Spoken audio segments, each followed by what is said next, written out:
Now, as we've been hearing in the last few minutes, the UK's inflation rate is down to 2%, exactly 2% according to new figures.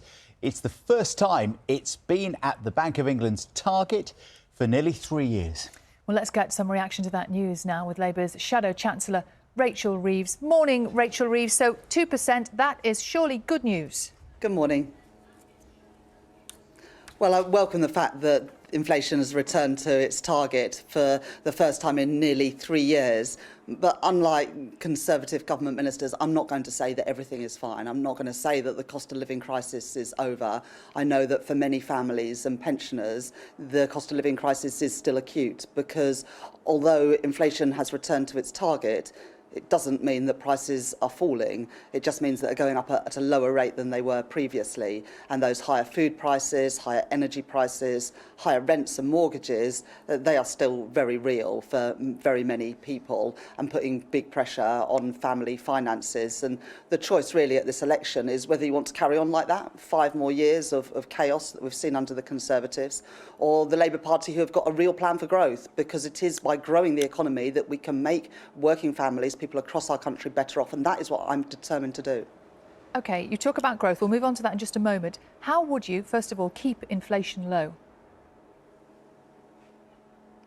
We need to bring stability back to the economy. That is the most important thing. I worked as an economist at the Bank of England for many years before I became a Member of Parliament. I know how important it is to have an economy with stability locked in, because without that stability, you have what we've had for the last few years, and particularly at the time of the Conservative mini-budget that sent financial markets into turmoil and sent mortgage rates spiralling.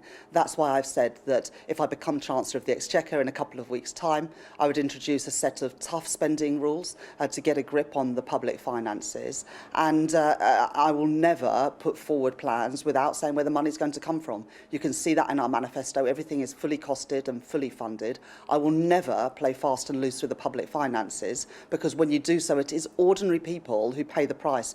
We've seen that the last 2 years. I'm determined to do things differently. Bringing stability back to the economy is the first step towards the growth and prosperity in all parts of the country that we need to make working people better off. Bearing that in mind, let me just remind you of what the Independent Institute for Fiscal Studies have said about your manifesto. They say, delivering genuine change will almost certainly also require putting actual resources on the table. Labour's manifesto offers no indication that there is a plan for where the money would come from to finance this. Just your response to that.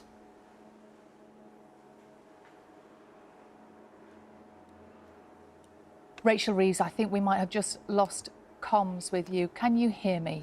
I'm still here. Okay. Shall I ask you that question again? You said something about the Institute of Fiscal Studies. Let me just remind you. I think I've got an idea of the question you were... Let me just say it so you know exactly what it is, because it's a very specific quote from them. They say, delivering genuine change will almost certainly require putting actual resources on the table. Labour's manifesto offers no indication that there is a plan for where the money is going to come from to finance this. Well, first of all, bringing stability back to the economy is not about new money. That is about the spending rules, the fiscal lock that we would introduce. But we have put forward investment, a new national wealth fund endowed with just over £7 billion to leverage in private sector money. Because this can't all be about government doing more. It's about creating the conditions for businesses to invest. That's why we've said that we would reform the planning system to make it easier to build housing, build the energy and transport infrastructure that we need, the digital infrastructure as well, reform to the skills system so that businesses can recruit people with the skills they need, and so that working people can have a chance to prosper in the modern economy today. So we have put forward some resources, but the public finances are in a mess after 14 years of Conservative government, and I can't promise to turn that all around overnight. That is why our manifesto isn't focusing on new spending and new taxes. Our manifesto is seeking a mandate to grow the economy, because it is through growing the economy, through businesses investing, deciding to create jobs and wealth and prosperity in Britain, in our country, that will get our economy growing and will lift living standards whilst also having the money for our public services. OK, so what does that mean for people who are watching this programme this morning? When you say grow the economy, when you talk about growth, what is your target? How long will it take?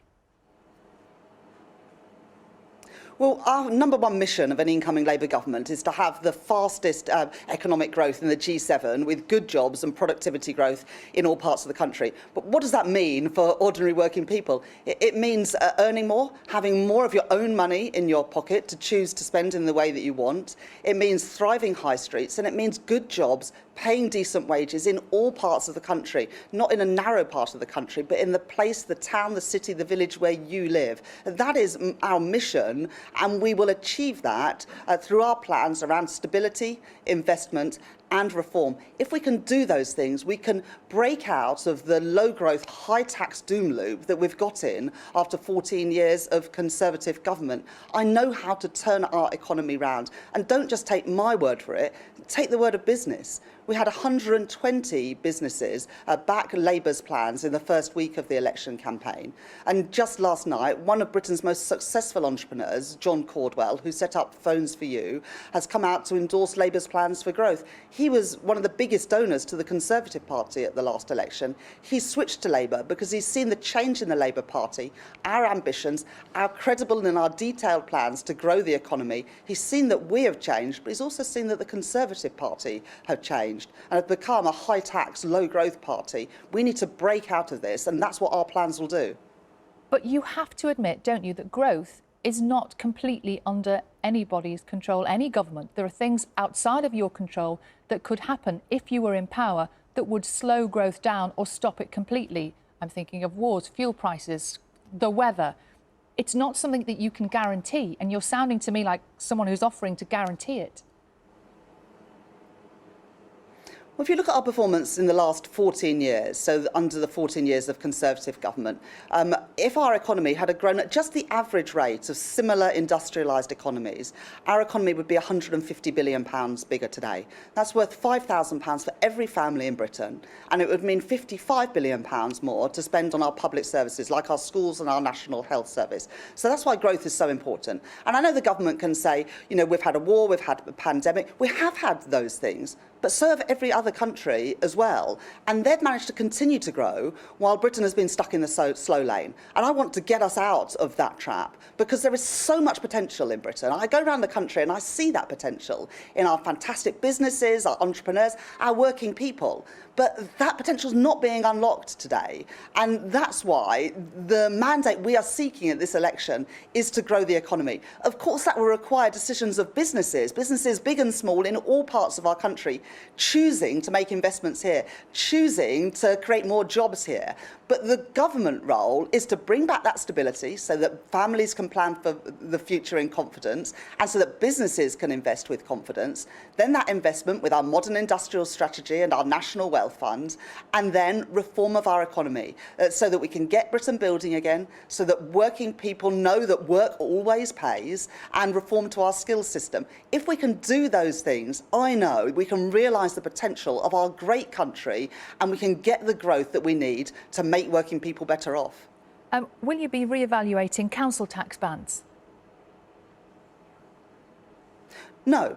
And the tax plans that we have are all in our manifesto. We have the grey pages in our manifesto that set out our spending commitments, the first steps that we will take to reform and turn around our public services, and the tax changes that are needed to achieve that, like ensuring that non-DOMs pay their fair share of tax in Britain. I think it's a basic principle that if you make Britain your home, you should pay your taxes here, and under Labour you will, to crack down on tax avoidance so that everybody pays their fair share into the tax system, asking the energy giants who are making huge profits to contribute a bit more, and ensuring that private equity bosses who aren't paying proper taxes on their bonuses are taxed properly. Those are the tax changes that we will introduce. Nothing in our manifesto requires any other changes in taxation. And what we're seeking at this election is a mandate for growth. We're not looking to tinker with tax rates. My focus, and incoming Labour government's focus, will be on the growth that we need to turn our economy round. So just to be totally clear on council tax bans, Keir Starmer yesterday refused to qualify that there might be a change on that. So you're saying there will be no change? There's nothing in our manifesto, there's nothing in our plans that requires further changes. Of course, I'm not going to write 5 years of budgets before we've even got to a general election, before people have even voted in that general election. But we want to break out of this tax increasing world that we've been in under the Conservatives. The Tories have taken taxes to their highest level in 70 years, with 26 tax increases in this Parliament alone. I'm not in the business of tinkering with tax rates. I'm in the business of growing our economy to unlock the growth and prosperity that I know that we can return to in Britain. That is my focus. That is what our manifesto is all about, not more tax increases and tax changes, which is the Conservative way now. Labour, your party has had to suspend one of your candidates after reports that he shared pro-Russian material online. I'm talking about Andy Brown, who's standing in Aberdeen North and Murray East. That's terrible timing for you, isn't it? Well, I don't know this candidate, but I very much welcome the fact that he's been suspended. And it shows that the Labour Party has changed. We're not willing to tolerate people who don't share our values, don't share the values of the British public. And so that's why we've taken the swift action as soon as that information came to light to suspend the candidate. We're not going to stand by people who are sharing pro-Russian sentiment. That is not Labour values, and that's why he was quickly suspended from the Labour Party. Rachel Reeves, thanks very much.